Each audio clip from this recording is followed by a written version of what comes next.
Hello again, welcome to another episode of Merkon's Musings, a Star Wars action figure review. And today, you guessed it, we're going to review the Ugnaught. Lots of Ugnaughts. And as you can see, there are quite a few different versions of the Ugnaughts for such a minor character. But I digress. So before we get into the review, of course, I'm going to give you a little background to the character, and then I'll go into the review. So here we go.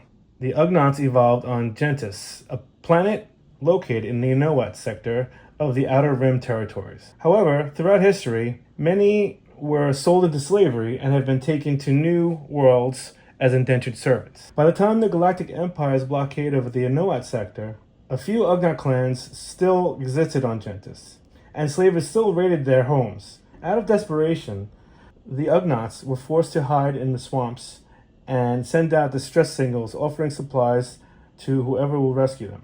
Many Ugnaughts were sold into slavery and spread throughout the galaxy. During the Galactic Civil War, a large number of Ugnaughts worked in Cloud City. Some of them attempted to melt down C-3PO, but they were interrupted by Chewbacca. Others worked in the carbon freezing chamber, where Darth Vader ordered Han Solo to be frozen in carbonite. So that is the history of the Ugnaughts. And now we'll take a look at the action figures. So obviously we start out with the first one, which is the Kenner one from 1980. And this figure is actually not bad. What I find interesting is that when Kenner released this action figure, it had both a blue and a purple apron. So it didn't matter where you bought it, you could get either one, a blue or a purple. It was a neat way to have a variant for the action figure. So as you can see, this Ugnaught comes with a toolkit. It's the only accessory that comes with the action figure, and you can see evidence of this in the film Empire Strikes Back when you see the Ugnaughts walking through the hallways of Cloud City. They have the 5 points of articulation. You got the head, the legs, and the arms move, as you can see.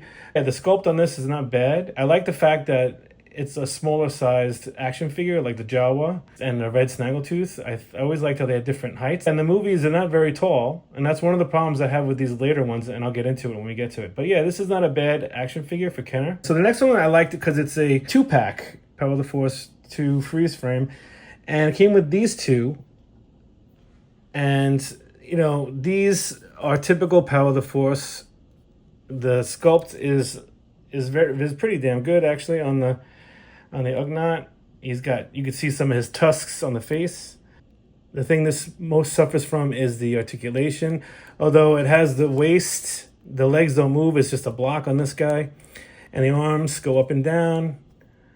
So, and the head. So you have 1, 2, 3, 5 points of articulation.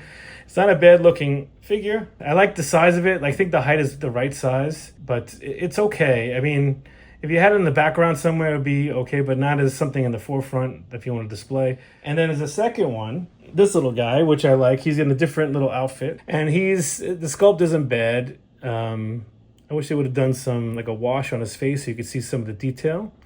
But, you know, he's got the heads turn, the waist turns, the legs really don't move, and the arms move. So it's got 1, 2, 5 points of articulation.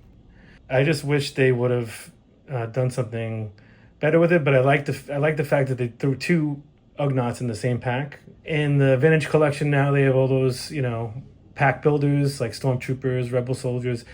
They should make, if you're listening, Vintage Collection people, Disney, they should make a 4-pack of Ugnaughts. That would be cool. The next one, I like these a lot. These are really nice. They're both from the Legacy Collection.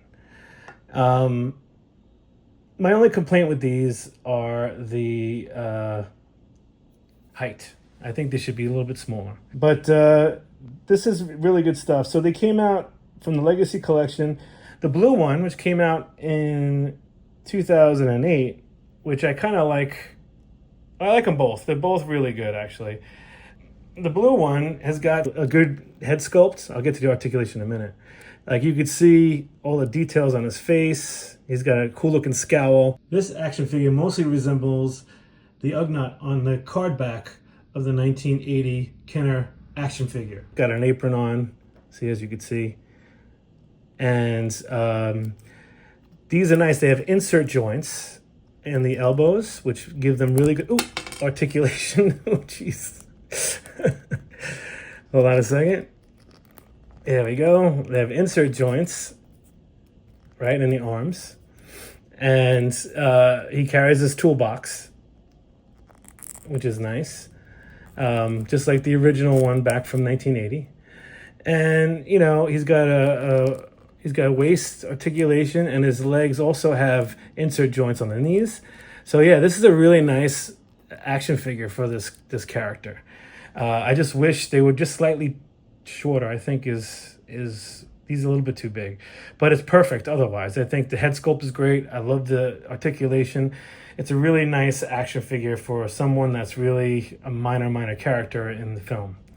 And also I like the fact that they come with this carbon freeze chamber, the control panel, so you know you can turn Han Solo into a popsicle. So let's take a look at the last one. This one comes out from 2009, and by the way, they have two different card backs for these.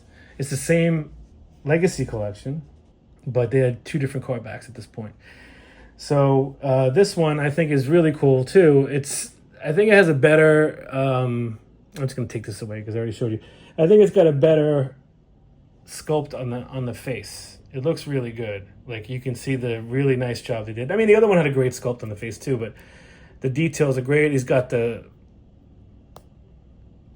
tusks and heads on a ball joint. It's got great articulation. It's got waist articulation. It's got insert joints. Hopefully the hand won't fall off. Good. Insert joints, right? And then on the legs, insert joint. This is a really good action figure. It could be as good as a vintage collection, you know, the more modern ones. Like the details, look at his waist. He's got a tool belt there, and you can see tools. The wash on the face gives it a lot of definition, so you can see. And he's got his hair. He's got different color hair. He's got like gray hair mingled in. It's very, very well done. I really like this one. I think he's better than the other one, but I like the other one because it's more like the original Kenner one. But yeah, these are both really good Ugnaughts. I just wish if they're going to create these again or make a new one, just take it down a little bit, just a little bit shorter, and I think it would be perfect. So that's it. That's today's episode about the Ugnaughts. I hope you enjoyed it. Please watch, like, and subscribe, and I'll see you next time with a new episode. Have a great day.